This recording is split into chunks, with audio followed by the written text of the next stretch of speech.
Hai,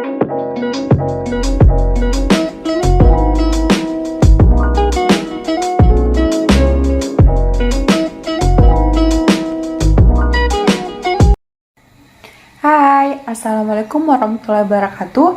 Perkenalkan, nama saya Nuralini, NPM 2020-01063 dari kelas manajemen 6B. Kali ini untuk memenuhi tugas dari Al-Islam Kemuhammadiyaan, saya disuruh untuk membuat video mengenai tentang akhlak dalam keluarga. Adapun poinnya, yang pertama, organisasi keluarga dalam hidup manusia, yang kedua akhlak suami istri, dan yang ketiga akhlak orang tua terhadap anak. Pada poin pertama, menjelaskan tentang urgensi keluarga dalam hidup manusia. Secara sosiologis, keluarga merupakan golongan masyarakat terkecil yang terdiri atas suami, istri, dan anak. Nah, pengertian tersebut ini mengandung dimensi hubungan darah dan juga hubungan sosial. Dalam hubungan darah, keluarga bisa dibedakan menjadi keluarga besar dan keluarga inti, sedangkan dalam dimensi sosial, keluarga merupakan suatu kesatuan sosial yang diikat oleh saling berhubungan atau interaksi dan saling mempengaruhi, sekalipun antara satu dengan lainnya tidak terdapat hubungan darah. Pengertian keluarga dapat ditinjau dari perspektif psikologis dan sosiologis. Secara psikologis, keluarga adalah sekumpulan orang yang hidup bersama dalam tempat tinggal bersama dan masing-masing anggota merasakan adanya tautan batin sehingga menjadi saling mempengaruhi, saling memperhatikan, dan saling menyerahkan diri. Sedangkan pengertian secara sosiologis, keluarga adalah satu persekutuan hidup yang dijalani oleh kasih sayang antara pasangan dua jenis manusia yang dikukuhkan dengan pernikahan, dengan maksud untuk saling menyempurnakan diri, saling melengkapi satu dengan yang lainnya. Keluarga yang seimbang adalah keluarga yang ditandai oleh adanya keharmonisan hubungan atau relasi antara ayah dan ibu serta anak-anak dengan saling menghormati dan saling memberi tanpa harus diminta. Pada saat ini, orang tua berperilaku proaktif dan sebagai pengawas tertinggi yang lebih menekankan pada tugas dan saling menyadari perasaan satu sama lainnya. Sikap orang tua lebih banyak pada upaya memberi dukungan, perhatian, dan garis-garis pedoman sebagai rujukan setiap kegiatan anak dengan diiringi contoh teladan. Secara praktis, anak harus mendapatkan bimbingan, asuhan, arahan, serta pendidikan dari orang tuanya sehingga dapat mengantarkan seorang anak menjadi kepribadian yang sejati sesuai dengan ajaran agama yang diberikan kepadanya. Lingkungan keluarga sangat menentukan berhasil tidaknya proses pendidikan, sebab disinilah anak pertama kali menerima sejumlah nilai pendidikan. Pembahasan ketiga yaitu akhlak orang tua terhadap anak. Dalam ajaran Islam, diatur bagaimana hubungan antara anak-anaknya serta hak dan kewajiban masing-masing. Orang tua harus mengikat hubungan yang harmonis dan penuh kasih sayang dengan anak-anaknya. Sebaik-baik orang tua adalah orang tua yang mampu membuat anaknya menjadi generasi rabbani yang memiliki akhlak dan adab seperti Rasulullah SAW. Poin yang terpenting adalah teladan dari orang tuanya.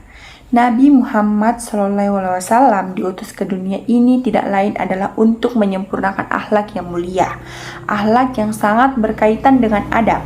Untuk itulah beliau mengajarkan kita adab sejak bangun tidur sehingga tidur kembali.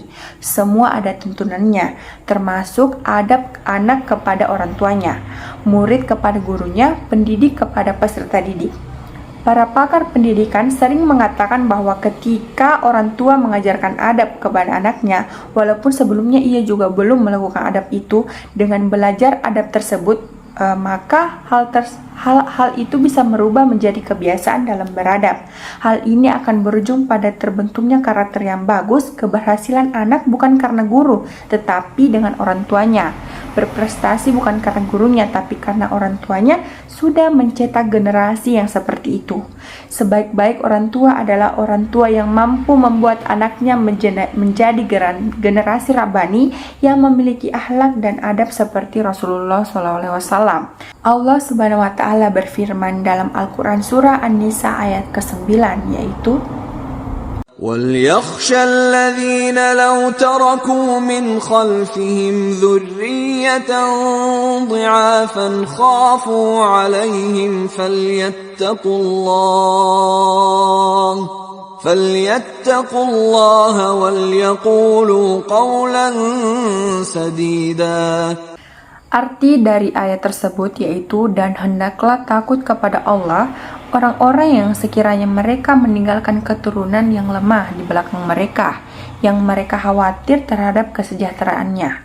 Oleh sebab itu, hendaklah mereka bertakwa kepada Allah, dan hendaklah mereka berbicara dengan tutur kata yang benar. Ayat di atas mengisyaratkan kepada orang tua agar tidak meninggalkan anak dalam keadaan lemah. Lemah dalam hal ini adalah lemah yang segala aspek kehidupan, seperti lemah mental, psikis, pendidikan, ekonomi, terutama lemah iman atau spiritual. Anak yang lemah iman akan menjadi generasi tanpa kepribadian. Jadi, semua orang tua harus memperhatikan semua aspek perkembangan anak, baik dari segi perhatian, kasih sayang, pendidikan, mental, ataupun masalah akidah dan keimanannya. Oleh karena itu, para orang tua hendaklah bertakwa kepada Allah, berlaku lemah lembut kepada anak karena sangat membantu dalam menanamkan kecerdasan spiritual pada anak. Keadaan anak ditentukan oleh cara-cara orang tua mendidik dan membesarkannya. Ada beberapa langkah yang dapat dilaksanakan oleh orang tua dalam peranannya mendidik anak, antara lain orang tua sebagai panutan, orang tua sebagai motivator anak, orang tua sebagai cermin utama anak, dan orang tua sebagai fasilitator anak. Itulah tadi pembahasan dari akhlak dalam keluarga. Terima kasih telah menonton dan semoga membantu kalian. Maaf bila ada kesalahan karena kebenaran hanya milik Allah Subhanahu wa Ta'ala. Terima kasih. Assalamualaikum warahmatullahi wabarakatuh.